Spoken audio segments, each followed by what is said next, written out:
Wow. This has been my first week as a full-time deal maker.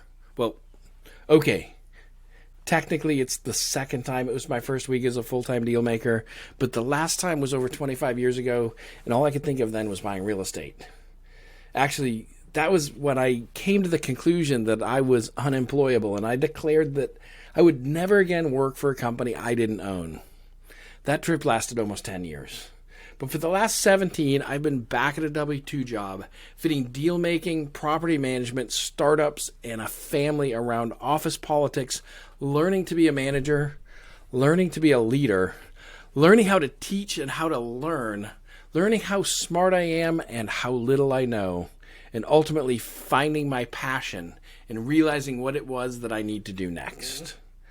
You see, I've spent most of the last 20 years trying to fill the skills gap in manufacturing.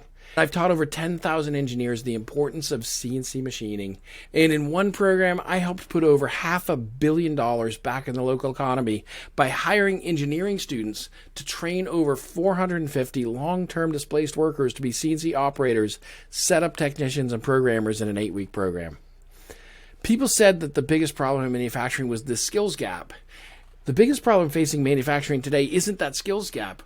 The biggest problem facing manufacturing is the fact that over 70% of manufacturing in the United States happens at businesses with less than 50 employees, and that most of them are owned by people who need to retire within the next 10 years, or needed to 10 years ago. So this has been my first full week working full-time on fixing what I believe is the biggest problem in the world today. You see, manufacturing is how we create wealth.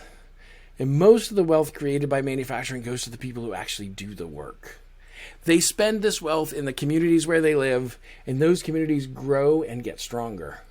What I found when I was trying to grow my small business by acquisition was that most of the businesses like mine were simply closing the doors.